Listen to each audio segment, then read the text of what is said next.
গল্পের নাম রাগে অনুরাগে। লেখিকা সুহাসিনী ফাতেহা। পর্ব ১৬। ড্রয়িং রুমে উপস্থিত সকলের চোখ এই মুহূর্তে আসা মানুষগুলোর উপর আবদ্ধ হয়েছে ইতিমধ্যেই। শুধু বউ সেজে সবার সামনে পুতুলের ন্যায় বসে থাকা রমণী কোনোভাবেই চোখ তুলে তাকাচ্ছে না।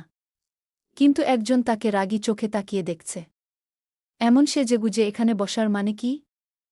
খুব বিয়ে করার শখ?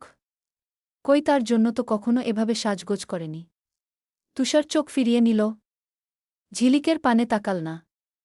মনে মনে বিড়বিড় করে আওড়াল, সেজে যেহেতু অন্যের জন্য বসেছেন, এই সাজাতেই আপনাকে বিয়ে আমি। আপনার সবকিছু শুধু আমার নামে হোক। এই সাজগোজও আমি তুষার অন্য কারো জন্য হতে দিব না গে। আবার ঝিলিকের মুখোমুখি বসা পাঞ্জাবি গায়ে দেওয়া নাইমকে ঘুরিয়ে ফিরিয়ে দেখল বলা যায় না, চোখ রাঙিয়ে দেখল। মাথা থেকে পা অবধি দেখেছে। ঠিক কোথায় সাহস সঞ্চয় করে তার রমণীকে বিয়ে করতে আসছে সেটাই মূলত দেখতে চাচ্ছে। কিন্তু নাইমের সেদিকে কোনো খেয়ালই নেই। সে ঝিলিকের দিকে তাকিয়ে আছে রোমান্টিক চোখে। পাত্রপক্ষরা এদিক হতে চোখ ফিরিয়ে আবার নিজেদের মতো কথা বলা শুরু করেছেন, হয়তো কোনো মেহমান ভেবে। তৌসিফ শেখ রয়েছে ছেলের পাশে বসেছেন। শুধুমাত্র ছেলের মুখের দিকে তাকিয়ে মানসম্মানের কথা ভুলে তিনি এসেছেন। কথা বলতেও কেমন জানি বোধ করছেন তিনি। তুষার বাবাকে এটা ওটা ইঙ্গিত দিচ্ছে কথা বলার জন্য। তৌসিফ শেখ ছেলেকে আস্তে করে বললেন, যা বলার আমিই বলবো, তুই কিছু বলতে গেলে কথা বাড়বে গি। জিশা বেগম, রুমানা বেগম, আফজাল খান ও আমজাদ খান ওনারা তুষার আর তৌসিফ শেখকে দেখেই অবাক হয়ে গেলেন। জিশা বেগম মেয়েকে পাত্রপক্ষ দেখতে এসেছে, এখন সেখান থেকে উঠেও আসতে পারছেন না। আমজাদ খান পাত্রের বাবার সাথে কথা বলছেন বিয়ের পাকাপোক্ত বিষয় নিয়ে। অয়নের মা রুমানা বেগম আর আফজাল খান বসা থেকে উঠে এলেন। রুমানা বেগম বললেন, কি রে তুষার তুই? আফজাল খান এসে ইতিমধ্যেই বেয়াইর পাশে বসে কৌশল বিনিময় করলেন। বোনের মেয়েকে পাত্রপক্ষ দেখতে এসেছে, বোনের স্বামী নেই, ছেলেও নেই, সে হিসাবে সব দায়িত্ব বহন করেন বড় ভাইয়েরা। তুষার নামটা কানে আসতেই ঝিলিক হঠাৎ ছটফট করে উঠে। কোথায় তুষার? চোখ তুলে তাকাতেই দেখল অচেনা এক যুবক তার একদম মুখোমুখি বসে। নাইমের চোখমুখ উজ্জ্বল। সে অনেকক্ষণ ধরে উতলা চোখে ঝিলিককে দেখছে। সবাই অন্যদিকে ব্যস্ত কথাবার্তায়। নাইম মনে মনে ঝিলিকের দিকে তাকিয়ে থেকে বলে, কিউটিফুল। সুযোগ বুঝে মুখেও আস্তে করে বলল, তুমি অনেক সুন্দর গো। ঝিলিক চোখ নামিয়ে নেয়। আবার চোখ তুলে যে অন্যদিকে তাকিয়ে দেখবে সে সুযোগও নেই। সে অনেক অস্বস্তি ফিল করে। মনে হয় লোকটা তার দিকে কেমন করে তাকাচ্ছে। ছেলেটা আবার বলে, আমাকে পছন্দ করেছ তো? তুমি চাইলে দুজনে ছাদে গিয়ে মনের কথাগুলো শেয়ার করে এখন থেকেই ভবিষ্যৎ প্ল্যান শুরু করতে পারি গু। লোকটার কথার ভেতরেই তৌসিফ শেখ বললেন, আমরা মেয়ে দেখতে এসেছি বেয়াই গু। মানিজ্যতের শেষ দফায় এসে তৌসিফ শেখ অনেক ভেবেচিন্তে কথাটা বলেছেন। কোনো পরিস্থিতি কিভাবে মোকাবেলা করতে হয় সব ওনার মাথায় ঘুরপাক খায় সবসময়। ওনার কথাটা শুনে উপস্থিত সবাই ঘুরে তাকান। রুমানা বেগম হতভম্ব হয়ে গেলেন। আফজাল খান হাসি মুখে বললেন, কোনো মেয়ে দেখতে এসেছেন বেয়াই? বৌমা তো এখানে আসেনি গি। তৌসিফ শেখ ঝিলিকের নামটা মনে করতে পারছেন না। ছেলের দিকে তাকালেন আর চোখে। তুষার সে দৃষ্টি দেখেই সরাসরি আওয়াজ করে গম্ভীর স্বরে বলে উঠল, ঝিলিককে গি। কথাটা শুনেই ঝিলিক থরথর করে কেঁপে উঠে। হতবাক, হতবিহ্বল, অবাক, বিস্মিত সব মিলিয়ে সে জ্বরসর হয়ে গেল রীতিমত। হাত পা সব বরফ হয়ে আসছে। তুষার ভাই এজন্য কি তার ফোন রিসিভ করেননি? এখন কি হবে? ভালোই টের পাচ্ছে এখন বর্ষর ঝামেলা বেঁধে যাবে। ড্রয়িং রুমের পরিবেশ থমথমে। তৌসিফ শেখ যেন ঝিলিককে পাত্রপক্ষ দেখতে এসেছে এমন কিছুই জানেন না তেমন ভাবভঙ্গিমা ধরে রেখে বললেন, হ্যাঁ বেয়াই, আমরা ঝিলিককেই দেখতে এসেছি গু। পাত্রের মা বাবা সহ সবাই একে অপরের দিকে চাওয়াচাওয়ি করলেন এ কথা শুনে। জিশা বেগমও উঠে দাঁড়ালেন। পাত্রের মা ঝিলিকের মায়ের উদ্দেশ্য বললেন, এসব কি হচ্ছে আপা? আমাদের ছেলের সাথে ঝিলিকের বিয়ের কথা পাকা হয়ে গেছে এখন। আপনি ওনাদের কিছু বলছেন না কেন? তুষার শান্ত থাকতে পারছে না এ কথা শুনে। দিশেহারা হয়ে সেও উঠে দাঁড়িয়ে রেগে বলল, বিয়ে পাকা হয়েছে কিন্তু এখনও বিয়ে হয়নি। আপনার ছেলের জন্য অন্য মেয়ে দেখুন, আমার ঝিলিকের সাথে বিয়ে দেওয়ার স্বপ্ন মাথা থেকে ঝেড়ে ফেলুন গু। ঝিলিকের মা ভদ্রতা দেখিয়ে বললেন, তুষার, তুমি এসব কি বলছ? তুষারের মুখশ্রী এবার আরও গম্ভীর। সে সবাইকে আশ্চর্যের সীমানায় পৌঁছে দিতে সহজ স্বীকারোক্তিতে বলল, যা বলছি সব ভেবেচিন্তে বলেছি। আপনার মেয়েকে আমার সাথে বিয়ে দিন।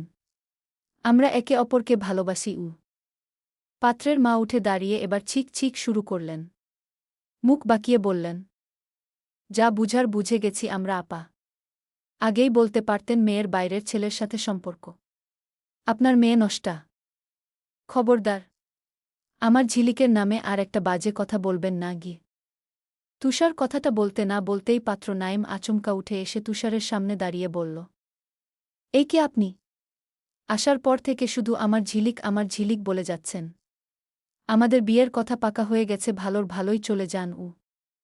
তুষারের রাগে ইচ্ছে করছে টিটেবিল ভেঙে গুড়িয়ে দিতে। তৌসিফ শেখ ছেলেকে শান্ত করাতে চেয়েও পারছেন না।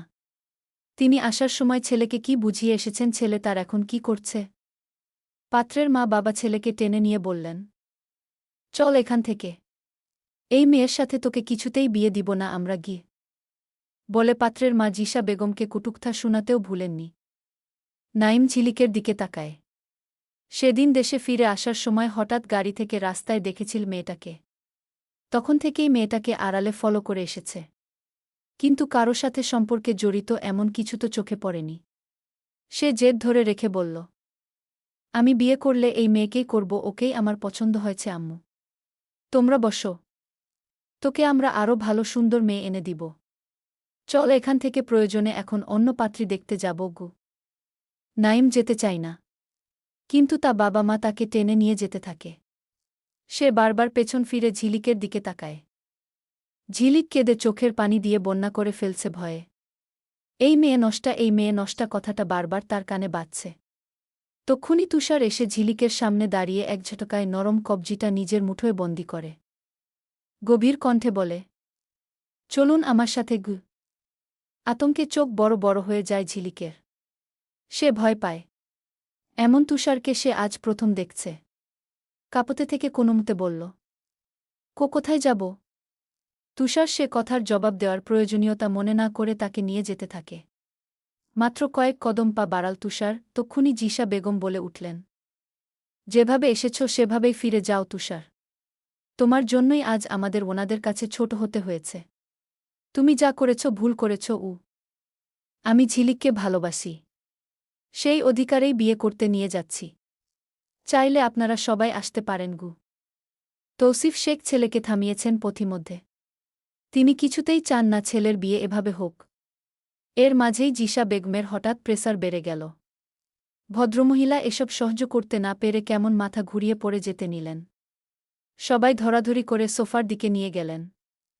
ঝিলিক তুষারের থেকে হাত ছাড়িয়ে দৌড়ে মায়ের কাছে চলে এলো। পানি এনে জ্ঞান ফিরানোর চেষ্টা করেন সবাই। আফজাল খান তৌসিফ শেখকে বললেন, বিষয়টা বোনের মন শান্ত হলে আমরা সবাই ভেবে দেখব বেয়াই।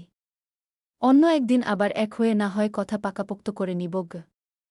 তৌসিফ শেখ সে কথায় সম্মতি জানালেন। জিসা বেগমের জ্ঞান ফিরে এলো কিছুক্ষণ পর। তিনি পুরোটা সময় চুপ ছিলেন, কোনো মতামত দেননি। তবে আফজাল খান তৌসিফ শেখকে আশ্বাস দিলেন। পরে সবার থেকে বিদায় নিয়ে চলে আসলেন। ঘড়িতে রাত ৯:৪৫।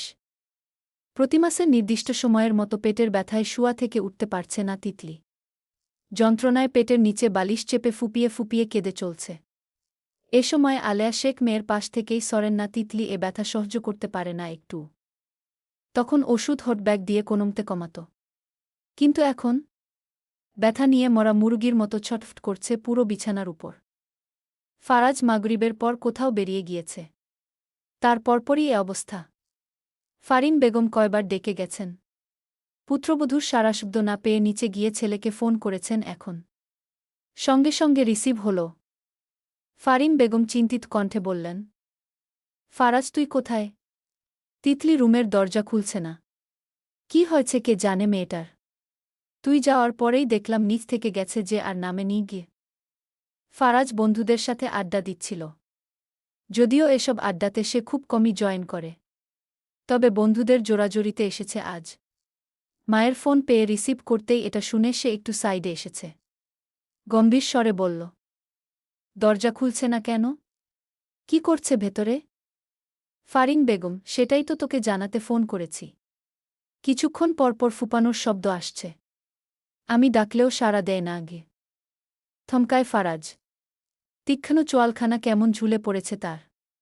কেমন চিন্তিত হয়ে মাকে তরগুরি করে বলল, আমি আসছি এক্ষুনি। তুমি আবার গিয়ে দেখে আসো আম্মুগু। মায়ের ফোন কেটে দিয়ে তিতলির নাম্বারে ফোন দিল ফারাজ। দুবার, তিনবার, চারবার, প্রায় 7 বার ফোন দেওয়ার পর অবশেষে রিসিভ হল। ওপাশ থেকে শুধু রমণীর ফোপানোর শব্দ ভেসে আসছে। মেয়েটার কান্নার শব্দে খানিক বিচলিত হল ফারাজ। এভাবে কাঁদছে কেন? কিছু করে ফেল না তো? যেমন দৌড়কোটের স্বভাব, রুমের ভেতরেই কোনো অঘটন করে ফেলেছে নিশ্চিত।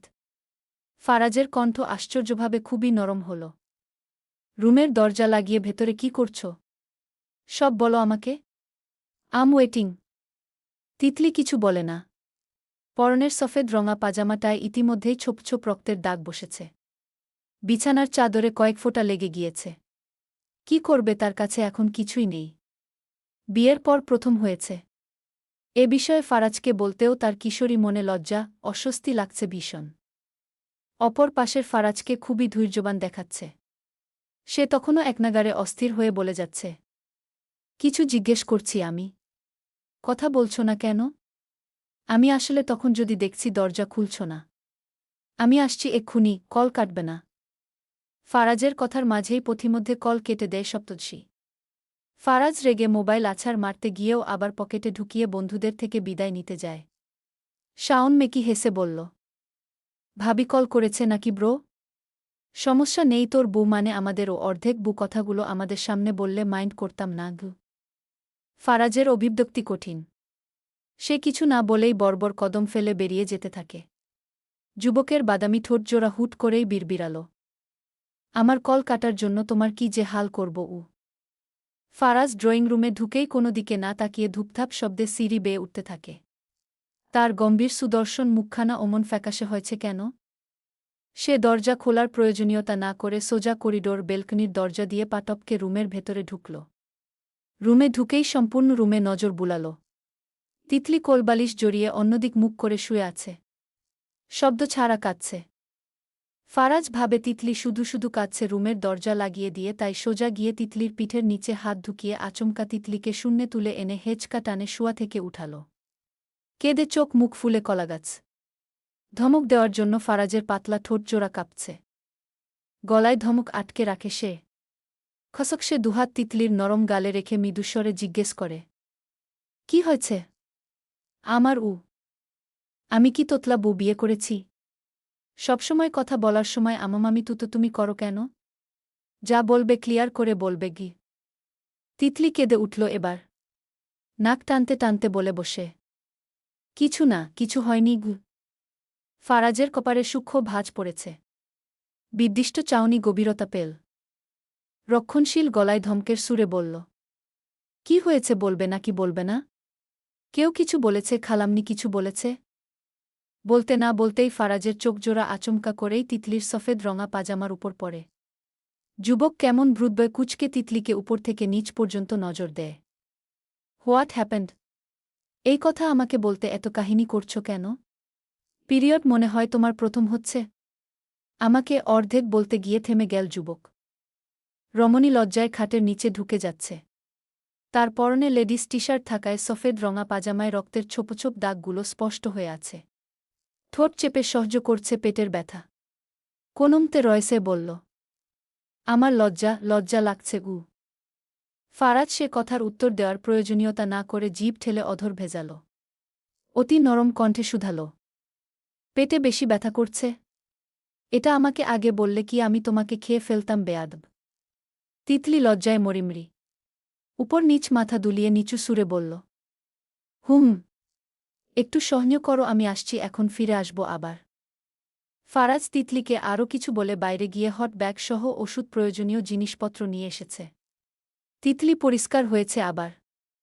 ফারাজ বিছানার চাদর চেঞ্জ করে দিয়েছে। এতক্ষণে পেটের ব্যথার ছটফটানি খানিক কমেছে তিতলির। ফারাজ তিতলির পাশে বসেছিল এতক্ষণ। মেয়েটা কেঁদে কেটে চোখমুখের বেহাল অবস্থা করেছে। এই অবস্থায় সে না চাইতেও বউয়ের পাশে ছিল। অনেকক্ষণ পর বলে, এখন কেমন লাগছে? ব্যথা কমেছে? তিতলি নাক টানতে টানতে নাকের সর্দি ফারাজের বুকে ঘষে মেঝে ঠোঁট উল্টে ফ্যাসফ্যাসে আওয়াজে বলল, একটু কমেছে গি। ফারাজ হতভম্ব হয় তিতলির কাজে। কি সুন্দর করে বউ তার টি-শার্টে সর্দি লাগিয়ে দিচ্ছে। ভ্রু নাচিয়ে শুধায়, টিস্যু এনে দিব? একটু তো মুছেছি। এমন করেন কেন? হুহ। ফারাজ ভ্রু কুচকে হিসিয়ে আওড়াল, তো কেমন করব? কিছু না, সরুন, আমি ঘুমাবো গো। ফারাজ অনেক সময় ধরে ম্যাকবুকে জরুরি কাজ মগ্ন। সম্পূর্ণ মনোযোগ তখন ম্যাকবুকে। পুরো রুমে শুধু ডিমলাইটের হালকা আলো। সহসা যুবক কিছু একটা মনে করে ঘাড় ঘুরিয়ে বিছানার দিকে নজর দিল। তাতেই বুক কাঁপছে ফারাজের। ম্যাকবুকের বোটনের উপর রাখা হাত দুটো তার মুষ্টিবদ্ধ হয়েছে আনমনে। কণ্ঠায় নেমেছে শুষ্কতা। যুবক কেমন আলগোছে জিভ ঠেলে অধর ভেজাল। ফের ম্যাকবুকে নজর আনতে চাই, কিন্তু অবাধ্য দুচোখ তার বারবার বিছানায় ঘুমন্ত এলোমেলো নারীর দিকে চলে যাচ্ছে। সে তৎক্ষণাৎ উঠে কয়েক কদমে এগায় বিছানার দিকে। চোখ দুটো বন্ধ করে সুদর্শন পুরুষ তার পেশিভুল কাপা হাতের সাহায্য রমণীর বুকের ভাঁজের উপর উঠে থাকা লেডিস টি-শার্ট আলগোছে নামাতে যায়। তুলতুলে বুকে সহসা আঙুল ছোঁয়া লাগতেই সর্বাঙ্গ জুড়ে এক অদ্ভুত শিহরণ বয়ে গেল ফারাজের। নাম না জানা শিহরণ, যা মুহূর্তেই খরা নামিয়েছে যুবকের কণ্ঠনালীতে। ফের জামাটা নামিয়ে দিয়ে আবারও ঘুমন্ত মেয়েটাকে গভীর অবলোকনে মত্ত হয়ে বিড়বিড় করে বলে, কন্ট্রোল। এখনও এসবের সময় আসেনি। গল্প কেমন লাগলো অবশ্যই বলে যাবেন।